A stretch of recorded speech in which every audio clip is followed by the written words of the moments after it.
Everyone, Dog Walker Dave here. Today on the channel, I'm going to give you some reasons why you might want to consider trekking poles for your adventures. Now, before I go into my reasons why these are a good tool to have in your toolbox for your long trail runs and hikes, I'm going to go over the three different types very quickly and the two different materials that are used in hiking poles. The three general types of hiking poles are: number one, the fixed length, and as the name suggests, they are just one specific length. The second one, like I have, are the telescopic ones. They can be adjusted for different lengths. And the third type is a folding pole. So they're very similar to these, but they can be folded over like tent poles. And the materials used, usually aluminum and carbon fiber. Both have their advantages and disadvantages. With that out of the way, just wanted to give you a brief rundown of what the types of hiking poles are. The most important thing is that they fit. Now, when you go to use hiking poles, general rule of thumb, there's no exact science to it, but general rule of thumb is that you're going to have your arms out in front of you at 90-degree angle, and the pole should be hitting the ground. Again, it's personal preference, but that's a good starting point. So start with your hiking pole at about the height of your arms being at a 90-degree angle, and then go from there. Now, in a word, are hiking poles beneficial? Yes, they are. Now, you can probably stop the video right now and not even continue. So today, everyone, I'll give you three really good reasons why you might want to consider using hiking poles, and I'll give you even another one at the end. The first one is when you are going uphill. When you're going uphill, these really help.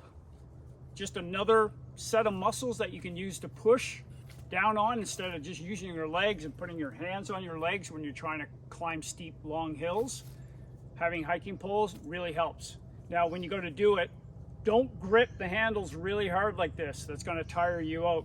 Have them in kind of loose like this, and then you can push off them like you would with cross-country ski poles or other ski poles. So that's going uphill. The second one is when you go downhill. Now, going downhill, not only can they save your quads, your legs, because you have another contact point, but it also helps with stability because you basically have, instead of having 2 points of contact on the ground, your feet, you can have a third one, you can have a fourth one.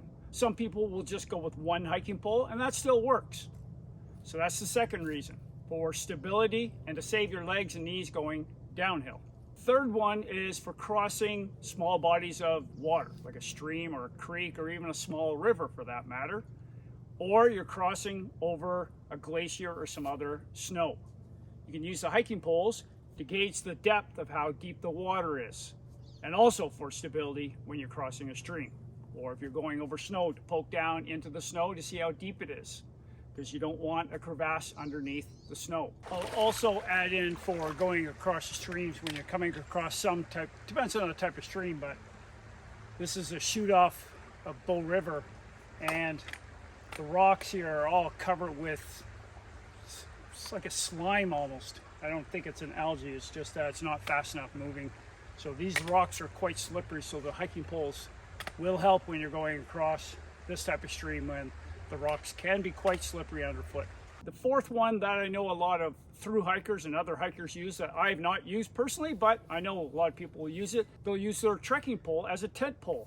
So they'll have a tarp or their tent set up, and they'll use this in the middle as a support pole instead of carrying an extra pole when they go backpacking or thru hiking or anything like that. Short and sweet, everyone. Those are my 4 reasons why you might want to consider using hiking poles. If you can think of other reasons that I haven't listed, put them in the comments below. I'd love to hear from you. And you know what really helps? Subscribing to the channel. Thanks for watching, everyone. Get outside, even sometimes if you're interrupted by some man-made noises. This is the longest train in the world in the background while I'm trying to get this filming done. Oh well, what can you do?